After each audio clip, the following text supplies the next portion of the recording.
Bonjour à tous, c'est le Killer qui vous parle pour une nouvelle vidéo construction, aujourd'hui consacrée à un ensemble de jeux Lego Ninjago sorti en 2018.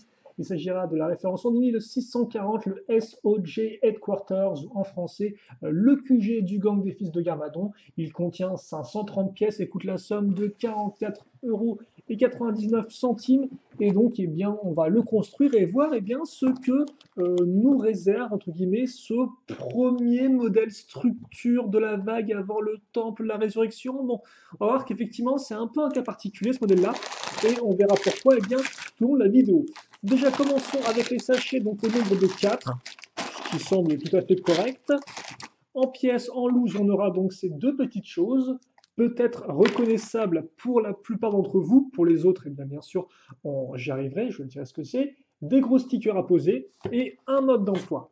Ok, on va donc pouvoir mettre maintenant tout ce qui est boîte de côté à ce niveau-là. Idem, les sachets, on ne va garder que le numéro 1 avec nous, ça semble plutôt logique. On va pas commencer par le 4, car on est des gentils petits garçons et petites filles bien élevés. Donc, on va baisser d'un niveau, hop là, et on va surtout ouvrir ce premier sachet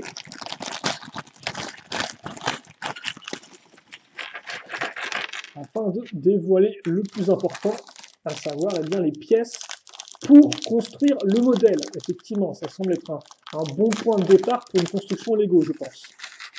Voilà. Et je pense qu'on peut bien commencer. On va baisser un peu la lumière, vu qu'on aura besoin pour bien voir tout ce qui se passe. Et ouais, on va faire un petit sachet numéro 1 à la cool. Et on va commencer déjà par les figurines, forcément.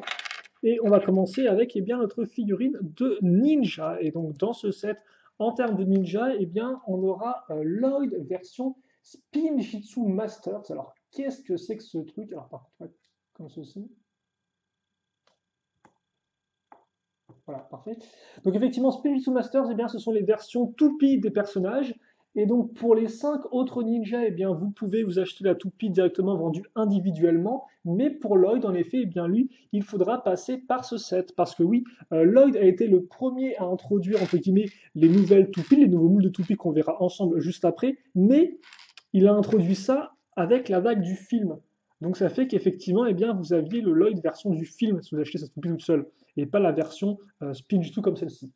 Donc qui forcément fait un peu ressortir ces éléments, tout comme c'était le cas pour, souvenez-vous, les versions NRJ, si je ne dis pas de bêtises, ainsi que les versions Erjitsu, qui mettent en avant vraiment leur pouvoir élémentaire qui explosait de leur corps, et là c'est à nouveau le cas.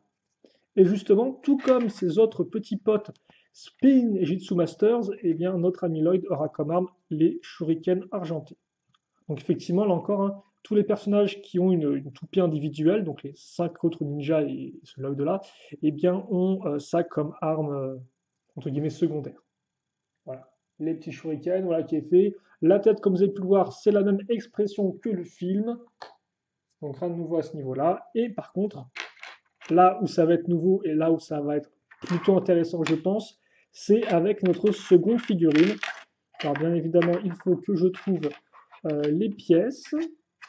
Si j'arrive à les trouver, elle était juste, bon, je ne sais pas pourquoi j'ai mis autant de temps à trouver donc ça. Alors je vous montre rapidement l'imprimé d'ultra violet, derrière même ses petites initiales sont sur son petit blouson UV, comme vous pouvez le voir. Et donc, ouais, là encore, j'ai bien l'impression que les différents fils de Garmadon, donc le nouveau gang de méchants, chacun a une tenue d'une couleur différente.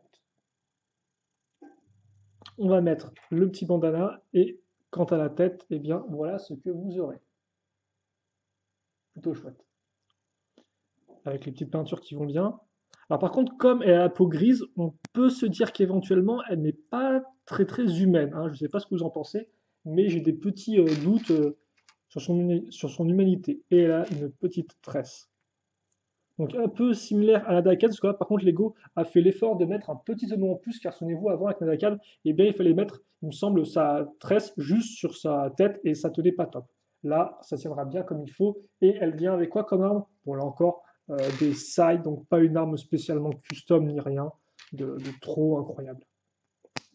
Voilà donc pour notre ami ultraviolet. Bon, qui n'est pas vraiment l'Australie, je pense, vu qu'elle est plus là pour faire du mal et pour ressusciter Garmadon. Ce qui n'est pas très bien, parce qu'effectivement, ressusciter Garmadon, alors si tu ressuscites sa version maître, pourquoi pas, mais ressusciter sa version méchante, peut-être pas le meilleur des plans. Mais après, eux sont des méchants, donc forcément, ils font des trucs de méchants qui sont interdits. Oh. En attendant, on va faire donc la véritable construction un peu de ce set-là, qui est une petite moto, forcément, hein, gang de motards, donc moto. Et ça commence de façon assez surprenante avec cette espèce de grosse pièce d'articulation à cran, ce qui me semble assez peu commun pour une structure de moto, encore plus une qui a cette taille-là, car en effet, c'est vrai qu'on n'aura pas vraiment une taille gigantesque. Enfin, la moto, en tout cas, elle a l'air de faire une très très grosse taille, donc bon, on va voir. On va voir comment ça va être utilisé. En attendant, on profite des tenons en façade qu'on a pour eh bien, compléter un peu la moto et surtout ses détails. Donc là, je pense on a peut-être affaire au bloc moteur. Souvent peur de dire des bêtises, hein, parce que souvent, des fois, je me trompe. Après, j'ai trop la teon, comme disait John, j'ai trop la honte. Mais j'ai l'impression d'être le bloc moteur. Ensuite, on case cette petite pièce-là avec l'exclusiforme qui va être fort utile pour faire passer une barre. Et cette barre elle-même va être fort utile. Pourquoi? Eh bien, pour caser, je pense, la roue arrière ou la roue avant. Et donc, pour ce faire, on va simplement eh bien, mettre cette pièce-là comme ceci et mettre ça à ce niveau-là.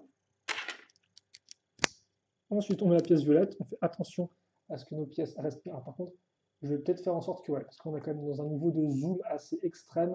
Donc, je pense qu'on peut un tout petit peu changer le focus. Chose intéressante, l'utilisation d'une pièce 2x2 avec une petite partie d'accroche ici. On met ça là. On met ça là. Ok. Et donc, à l'avant, on aura, eh bien, deux pièces de roue comme ceci. Alors, attention à bien mettre ça dans le bon sens. Visiblement, l'extérieur, ce sera la partie qui est un peu creuse, comme ceci. Donc, en termes de motif, faites attention à ne pas vous tromper. Bon, c'est pas non plus aussi grave que ça, mais bon, si vous voulez un modèle monté à la perfection, eh bien, faites attention. Donc, ouais, deux petits trous à l'arrière, pourquoi pas. Donc, oui, forcément, ce qui est intéressant avec ces modèles-là, c'est que, bah, d'un côté, oui, c'est un gang de motards, donc effectivement, eh bien, tous leurs véhicules sont plus ou moins des motos, donc ça peut être un peu lassant et un peu répétitif pour bah, ceux qui n'auraient pas spécialement d'affinité envers les motos ou autres de ce genre-là. Toutefois, il faut noter que bien sûr, à chaque fois, ce sont des motos qui sont quand même drastiquement différentes les unes des autres en termes de design et en termes de forme. Donc ça, au moins, on ne peut pas leur enlever ça. Les designers Lego ont fait en sorte de vraiment avoir des designs assez intéressants. Et là, comme on peut voir, on va accrocher le guidon donc sur plusieurs autres petites plaques. C'est encore intéressant de voir comment eh bien, ça va fonctionner. Et donc on met ça ici. Donc le guidon sera à ce niveau-là, visiblement. D'accord. Ça peut vraiment être intéressant comment on va faire la fourche. Et donc justement, en parlant eh bien, du diable, la voici, la petite fourche. Alors, qui va commencer. Alors cette pièce-là, par contre, je ne sais pas si elle est nouvelle ou pas. Elle me dit un truc, mais ça se trouve, je confonds avec une de ses variations. En attendant, voici une autre pièce un peu similaire, comme on peut le voir, avec une accroche au milieu et deux accroches sur les côtés. On case ensuite des petites barres de 3. Alors, toujours là, faire attention voilà, à ce que ce soit bien enfoncé. Ensuite, on case le sort de petit bras de robot, comme ceci. Plutôt intéressant hein, pour faire les détails. Puis ensuite, qu'est-ce qu'on a? Ok, donc on aura deux écrous. Alors par contre, ce qui pourrait être intéressant éventuellement, c'est d'ajuster ça au niveau qu'il faut. Des petites pièces, entre guillemets, de bras avec le point de connexion. Voilà. Et je crois que c'est bon ou pas?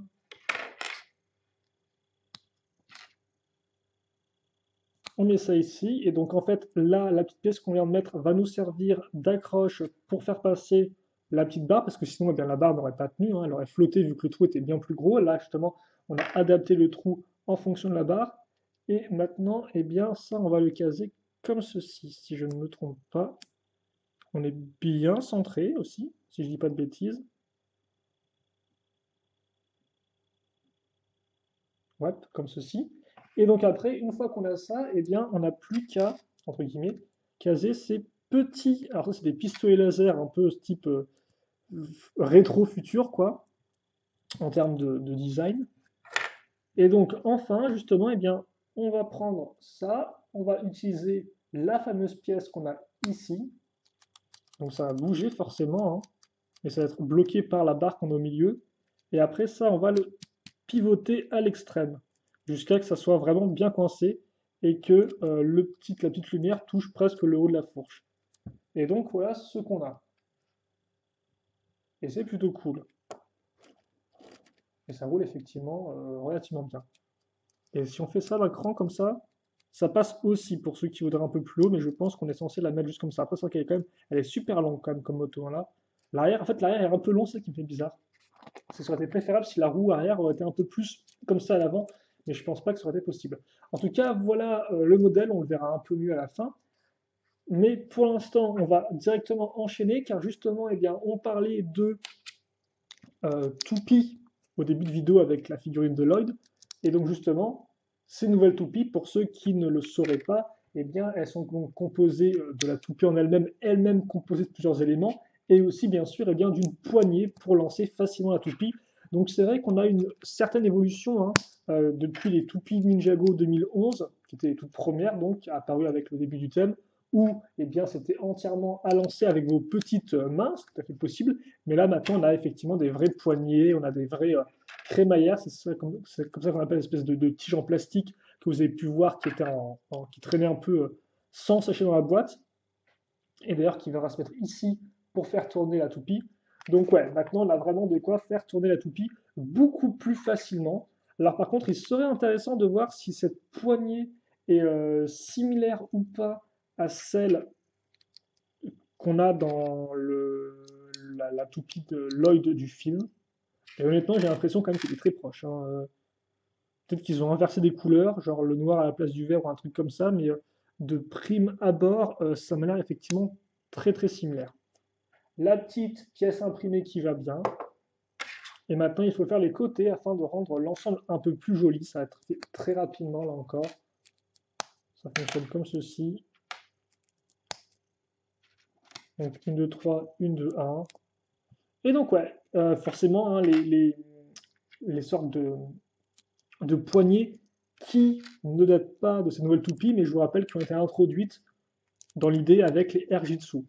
Et c'est vrai que là encore, hein, si vous n'avez pas vu ma vidéo sur sur la toupie de Lloyd version film, enfin sur la toupie, oui, si, on se dit comme ça, eh bien, beaucoup d'éléments sont repris des lances Airjitsu pour ces nouvelles toupies.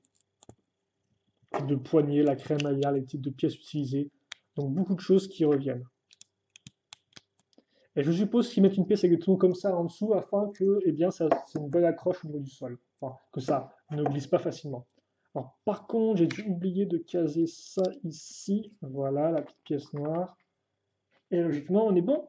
Donc, on a notre manche qui est fait. Ensuite, on va prendre... Alors, par contre, où est-ce que j'ai mis tout ça? Alors, on aura plusieurs éléments. Donc, rapidement, on prend cette partie-là. On place le Lloyd dans le petit rectangle, comme vous pouvez le voir.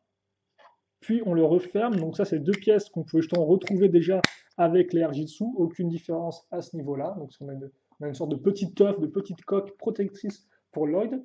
Et puis après, donc on prend eh bien, les nouvelles pièces de toupie. Donc là, c'est plus des pièces avec tenon ni rajout, hein. C'est vraiment un gros bloc plastique, comme vous pouvez le voir. Alors effectivement, dans la toupie de Lloyd version film, elle était verte, la pièce. Là, elle est dorée, comme vous pouvez le voir. Donc au moins, c'est une différence. Différent en plus de l'imprimer. Ensuite, on met ça comme ceci. Donc, comme vous avez pu voir, j'ai tourné l'œuf afin de l'activer. Et après, on met ça ici. Et on n'aura plus qu'à lancer un bon coup pour que ça tourne. Je ne vais pas le faire là parce que mon bureau est super petit. Mais sachez que ça marche vraiment très très bien.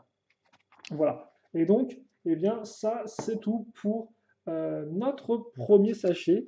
En pièces supplémentaires, il vous restera donc ces quelques petites pièces, dont une barre de 3, un sail, Il y a quand même une pièce qui peut être utile, je pense, là-dedans, effectivement. Bon, et aussi une paire de shurikens en plus. Bon, je pense que les shurikens, pour les grosses habitudes Ninjago, ça, ils doivent en avoir à foison, mais pour ceux qui commencent, éventuellement, ça peut toujours être intéressant d'avoir des armes en plus. Et donc, voilà ce qu'on a eu. Alors, on fera un petit bilan de ce qu'on a construit après. On va plutôt enchaîner avec la construction, je pense. Ce sera peut-être plus intéressant pour vous. Et donc, eh bien, autant continuer. Et justement, c'est vrai que là, on a une construction un peu mixte au début. On a une toupie, on a une moto, on a donc un personnage méchant, enfin, une méchante, hein, mais c'est une fille, visiblement, une phrase gelée. D'ailleurs, que vous pouvez aussi retrouver dans le set du Ninja Nightcrawler, qui est l'espèce de bolide de Lloyd. D'ailleurs, c'est souvent en français le bolide de Lloyd, où elle a normalement un casque, si je ne dis pas de bêtises, en tout cas, elle est un peu différente. Ok, donc on a enfin bah là, la bonne grosse brique pour construire eh bien, ce fameux QG, parce que voilà, le c'est quand même le QG des fils de Garmadon, et donc un nom effectivement qui est vrai, mais qui cache des petites choses. Donc on va peut-être commencer à assembler, on verra après si on a une période de repos dans la construction, pour un peu parler de tout et de rien, mais pour l'instant on va plutôt enchaîner, ou commencer plutôt, excusez-moi, avec une 2x3, des petites pièces avec tenons à l'avant, et la petite brique ici. Voilà. On casse ça à ce niveau-là et on va peut-être en fait directement se mettre au niveau du sol pour pas que je trimballe ma structure dans tous les sens comme des fois il m'arrive de le faire. Voilà, histoire qu'on ne bouge pas, que ce soit aussi propre pour vous. Donc, une fois que c'est fait, eh bien c'est parti. On va commencer en mettant eh bien, cette petite pièce marron ici. Ensuite, on va avoir le droit à une 1x2 avec accroche crantée. Et ça, je pense que des pièces comme ça, on va en avoir pas mal, car en effet, on aura vraiment à faire une sorte de structure avec pas mal de mécanismes. Et donc, ce genre de pièce-là va être assez utile, je pense. Puis on casse cette pièce-là, je sais pas quoi c'est passé, une sorte de 1x1x2 en hauteur avec des ondes sur les côtés. Donc là encore, c'est une pièce un peu qui permet de combiner plusieurs pièces. Et on case une pièce archée à ce niveau-là. Inversé archer, ok. On n'oublie pas non plus de mettre d'autres pièces d'accroche. Donc ici, une 1x2 avec trou cruciforme, comme vous pouvez le voir. Donc ça sont utiles pour relier le reste du QG. Et après, on complète avec une petite 2x2. Ok. On case un pilier rouge. Un petit nom. Donc ça fait que tout est à niveau maintenant. Et comme c'est à niveau, eh bien, on peut caser une 1x3. On va remettre une pièce avec trou cruciforme. Donc les deux seront bien l'une au-dessus de l'autre, forcément pour une accroche un peu plus renforcée. Et logiquement, il ne nous reste plus ensuite qu'à faire ceci. Voilà. Et maintenant, on va faire eh bien, plus ou moins la même chose, mais de l'autre côté. Donc, c'est-à-dire qu'on va eh bien, repartir pareil. Et donc oui, justement, ce set-là, ce que je voulais dire, c'est que c'est pas vraiment un pur set structure, si vous voulez. C'est un peu le... Alors forcément, je ne trouve plus la pièce quand je... Ah, voilà. C'est un peu effectivement eh bien, le descendant des modèles d'arène pour Toupie. Donc souvenez-vous, en 2011, Lego a fait ça, donc des sortes d'arènes de jeu que vous construisez quelques barres techniques. Éventuellement, il y avait eh bien, des espaces sur lesquels ranger les différentes armes des deux combattants donc, qui allaient s'affronter dans l'arène. Voilà. Mais c'était effectivement des modèles entre guillemets qui étaient un peu à part car eh bien, ils n'apparaissaient pas dans la scène, c'était pas entre guillemets un bâtiment ou un véhicule utilisé par les Ninja, c'était juste une sorte d'arène de jeu et c'était tout. Quoi. Donc ça, effectivement, on l'a eu en 2011 sous différentes formes. On a même, par exemple, une sorte d'arène pour un personnage où il devait faire tomber des sortes de pantins squelettiques, voilà, avec, je crois que c'était Kai peut-être, je me souviens plus exactement. Puis en 2012, rebelote, mais c'était quand même un peu mieux fait. Par exemple, une sorte d'arène avec justement une tête de serpent et une tête de dragon que vous pouviez, sur laquelle vous pouvez appuyer pour eh bien, les faire étendre le coup et donc frapper plus ou moins les combattants. Donc un peu plus de jeu, même si là encore on restait effectivement quelque chose qui n'est eh bien, jamais apparu dans la série télé. Et puis après, forcément, plus rien, vu qu'il n'y avait plus de toupie, plus de raison de faire des sortes de modèles un peu comme ça, des modèles d'arène, jusqu'en forcément 2015. 2015, 2016, 2016 plutôt, 2016 justement, où eh bien, Lego a sorti l'espèce d'arène d'entraînement du Air Jitsu, donc justement qui faisait référence à la vague 2015 de possession. Et donc, c'était à nouveau, entre guillemets, un set arène, sauf que lui, eh bien, c'est vraiment partie de la gamme principale, et qu'en plus, il y avait des figurines quand même assez exclusives dedans. Par exemple, il y avait Lloyd à nouveau déjà, et Nia en version Air Jitsu exclusive, parce qu'il n'avait pas eu de version Air Jitsu en 2015. Et il y avait aussi, par exemple, les élèves de Sensei Yang. Voilà. Donc, un modèle qui restait en côté un peu arène, qu'on ne voit pas vraiment en série télé, mais qui était quand même un peu plus important et qui avait des figurines aussi assez intéressantes. Et donc là, justement, eh bien, on est passé, j'ai envie de dire, au niveau supérieur parce qu'on a à nouveau un set qui est un set arène. Très clairement, vous allez le voir, il y a du mécanisme, il y a du range-arme. Toutefois, là, forcément, il va représenter vraiment quelque chose qu'on va avoir dans la série. Parce que je pense que le repère des fils de Carmadon, on va y avoir dans la série, quoi.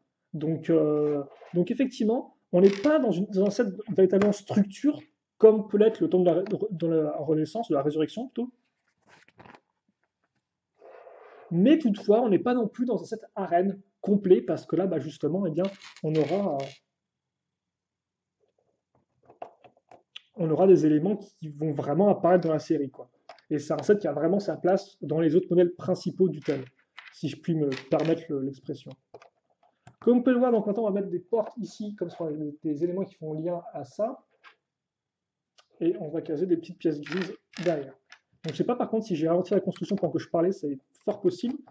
Mais voilà, donc je tenais à dire ça, effectivement, donc c'est vrai que ça peut être un modèle qui peut sembler un peu étrange et aussi ça, il n'a pas ce côté aussi complet qu'une vraie structure, je pense. En tout cas, d'après ce que j'ai pu voir sur la boîte. Il a quand même un peu ce côté un peu arène avec des éléments ici et là. Donc on verra un peu une fois terminé. Mais ça explique aussi le pourquoi vous avez une toupie dedans. Voilà. Ok, donc là on va mettre. C'est parti. Donc là on fait la porte, hein, donc vous n'aurez pas compris, la porte d'entrée vers le repère.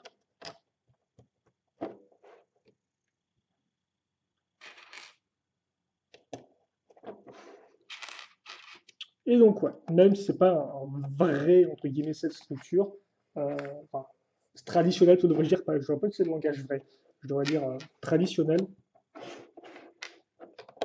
il représente quand même un nouvel environnement qui risque d'être important dans la série. En tout cas, je l'espère. Là encore, je rappelle que ces vidéos, les constructions sont faites avant la diffusion de la série. Donc pour l'instant, aucun spoil. Je ne sais pas du tout comment ça va se passer, ce qu'on va voir, ce qu'on ne verra pas. Donc c'est vrai que ça reste assez mystérieux pour l'instant, de mon côté. Après, je me doute bien que vous, hein, qui regarderez la vidéo un an plus tard, vous aurez les réponses à toutes mes questions. Mais là, moi, ce n'est pas le cas. Donc je ne peux que supposer pour l'instant. Mais c'est vrai que c'est assez intéressant parce que j'ai vraiment confiance dans cette nouvelle saison, cette saison 8, justement, pour qu'elle nous montre eh bien, un peu un Ninjago City remodernisé, un peu remodifié. Donc là encore, il y a pas mal d'éléments qui ont été repris des films afin de faire une certaine cohérence.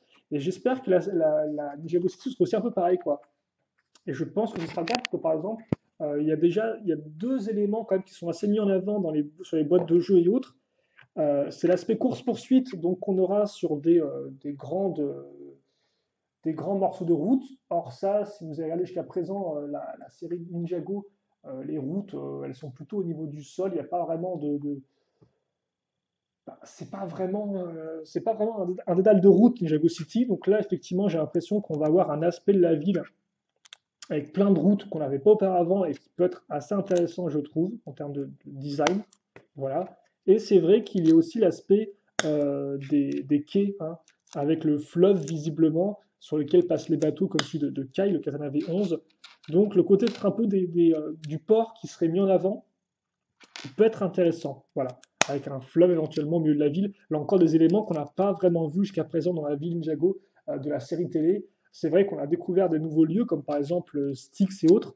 Mais là, je pense que cette saison va peut-être nous permettre justement eh bien, de redécouvrir eh bien, de nouveaux aspects, de redécouvrir Ninjago City avec un côté un peu peut-être refait ou des quartiers, des secteurs qu'on n'avait pas l'habitude de voir. Idem, hein, le QG, où se trouve-t-il? Peut-être à nouveau au niveau des égouts, comme c'était le cas avec déjà le nid des vermillons, je ne sais pas du tout. En tout cas, ou avant que ce soit une ville complètement différente de Ninjago City, c'est fort possible. Hein. Mais j'ai l'impression que Ninjago City va vraiment être plus mise en avant dans cette saison avec des nouvelles zones qu'on va voir et découvrir, ou redécouvrir justement, si elles ont été un peu modifiées par rapport aux vieilles saisons. Et ça peut être intéressant. Voilà, voilà ce que je voulais dire. Donc je m'excuse si j'ai parlé si je vous ennuyais avec mon blabla. Mais ça, en tout cas, c'est un élément que j'attends de voir. Donc forcément, hein, on aura la réponse bien assez tôt quand sera diffusée la série télé.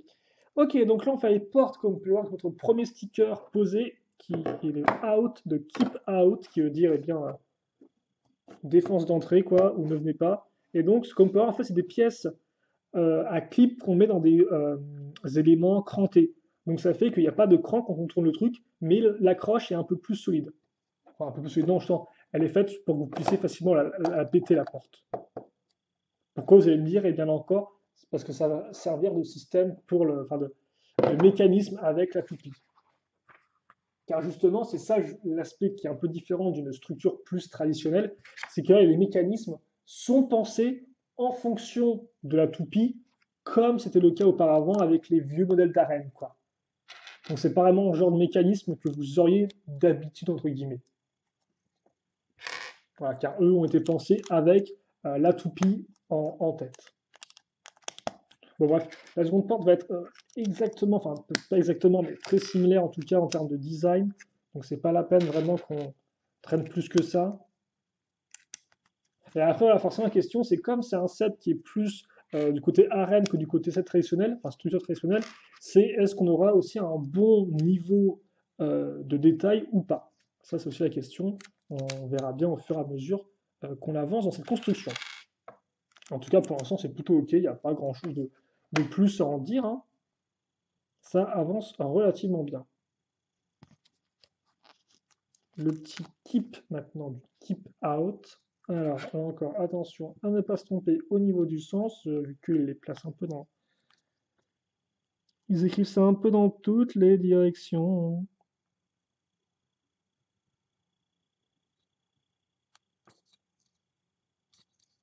Comme ça. Et donc là encore, hein, voilà, la fameuse accroche donc, qui tient ce qu'il faut, qui tient suffisamment.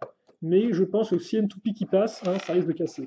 Alors bien évidemment, n'oublions pas de caser aussi les petites pièces lisses. J'ai failli oublier, afin de renforcer l'accroche des pièces courbées. Et voilà qui devrait faire l'affaire à ce niveau-là.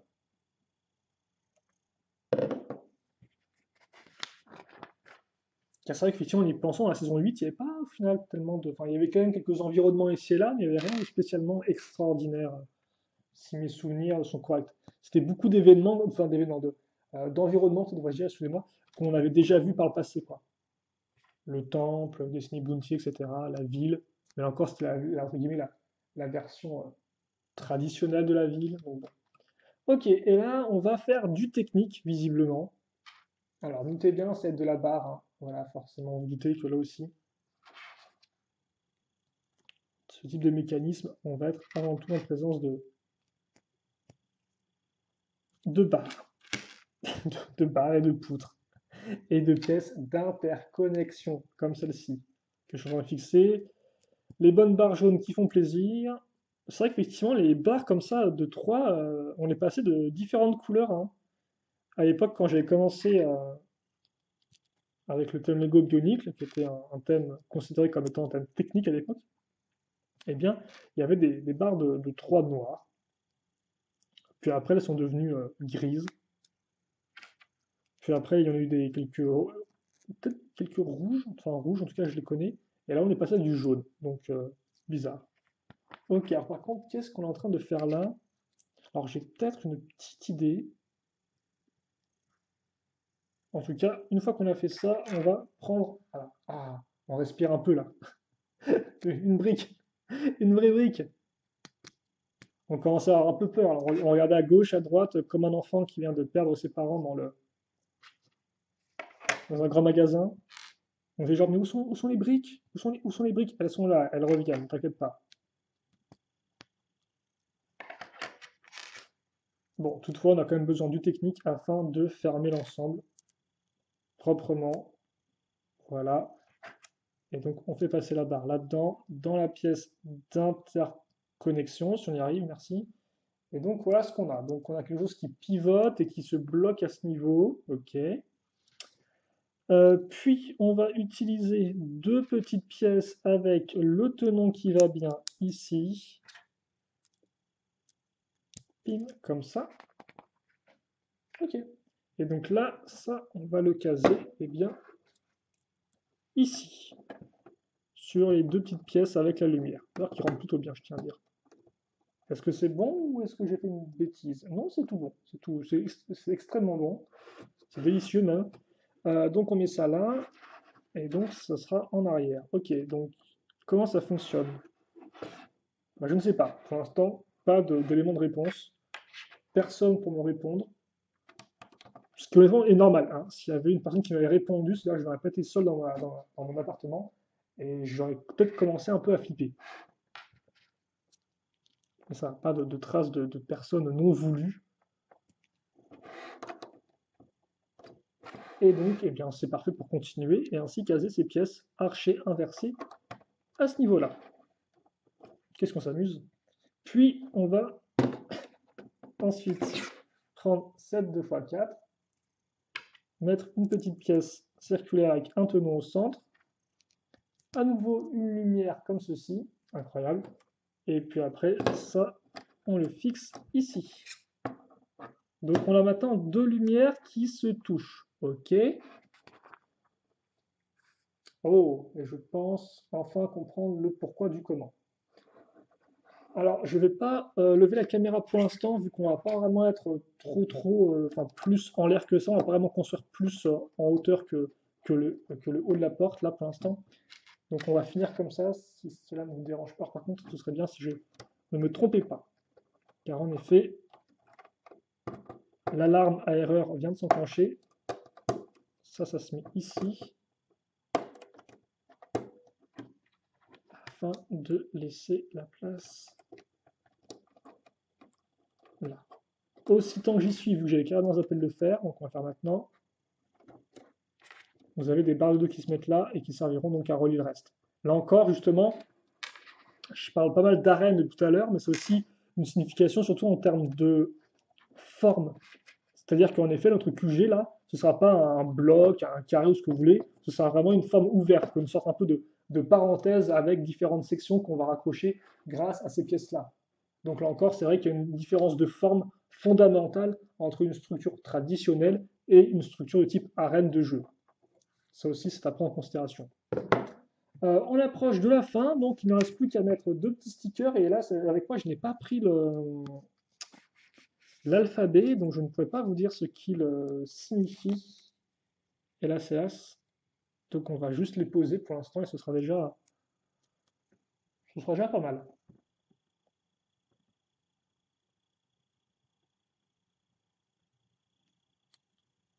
Alors, par contre, je pense que les stickers vont vraiment aider à rendre l'environnement particulier, quoi. À vraiment le rendre spécifique. Donc, je vous montre rapidement ce que c'est si vous voulez traduire chez vous.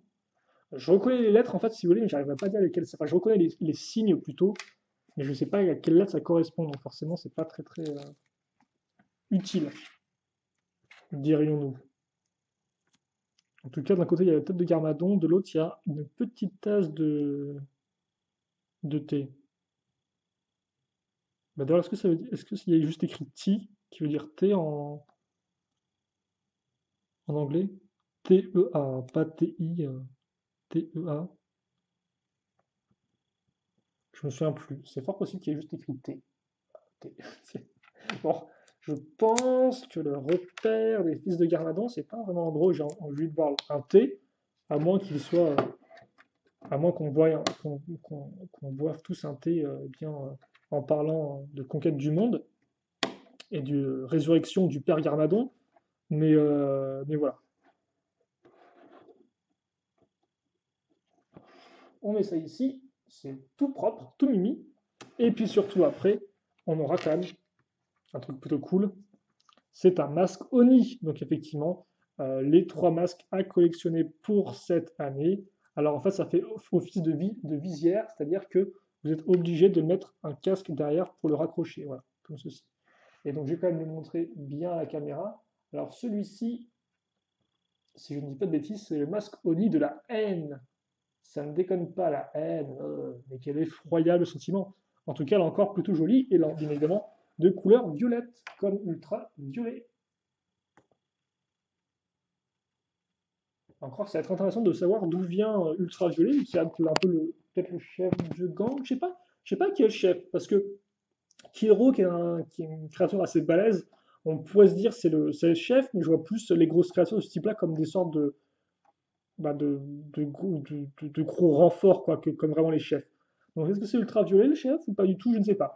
Et donc comme point, en fait, on le case juste sur la petite lumière, et logiquement, ça va faire que voilà, on éjecte le truc. Donc le mécanisme en entier, hein, c'est simplement, on ouvre les portes, ça ouvre le truc et ça fait tomber le casque. Donc là, je fais très lentement, de toute façon, ça ne marche pas. Mais voilà. Et forcément, les portes, vous les ouvrez pas en mode comme un petit vieux, hein. Les portes, vous les défoncez, on peut faire ça comme ça, vous les explosez avec la toupie. En tout cas, c'est ce qui est montré à la boîte. Et voici pour les pièces. Il y en a trois, elles ne sont pas spécialement intéressantes. À moins qu'il y ait un sticker à poser éventuellement sur la rampe. Non, pas de sticker. Eh bien, écoutez, voilà pour ça. Donc, nous, c'est là où on va se quitter pour cette première partie, qui a quand même déjà duré 36 minutes. Il nous reste donc encore 2 sachets sur les 4 totaux. C'est plutôt rigolo à dire, hein, les 4 sachets totaux. Voilà. Et ça nous permettra aussi eh bien, de faire là, un petit break et de vous montrer. Alors, par contre, c'est vrai que la toupie, c'est un peu l'enfer. Par contre, arrête de tourner, s'il te plaît, c'est agaçant. Hop là, donc je vais juste faire un peu tourner pour la moto. Alors, en fait, ça, on s'en fiche totalement de ce truc. C'est pas intéressant visuellement parlant. Donc je le mets juste en fond, comme ça on sait que tu existes, que tu es là. Par contre, la moto est plutôt cool. C'est vrai qu'elle est quand même plutôt intéressante. Et en tout cas, la technique de construction, ma foi, est sympathique. Et donc, voilà ce que nous avons construit au bout de ces 40 presque premières minutes de construction. Donc pour l'instant, c'est vraiment le début. On a fait une toupie, une moto, on a fait la porte principale. Donc forcément, ce qui va être intéressant, c'est de voir les autres côtés, leur mécanisme et aussi leur design, bien évidemment. Et surtout à la fin, et bien, voir un peu quelle sera la taille totale de notre QG de Garmadon. Bien sûr, il reste encore d'autres figurines qu'on va voir ensemble. Et puis, bah, écoutez, moi, il ne me reste plus, il ne me reste, j'arrive plus à parler visiblement, j'ai mal mes mots. Il ne me vous reste plus eh bien, qu'à espérer que vous regardiez la seconde partie avec moi qui l'a construite comme d'habitude. Et puis après, et puis c'est tout. Voilà, donc sur les questions des commentaires, n'hésitez pas à les poser. Et puis j'y répondrai. Et puis nous, on se retrouve tout de suite. Et je me rends compte que là, il n'y a rien sur les tenons. C'est assez dérangeant. Bon, allez, on enchaîne plutôt. À toutes.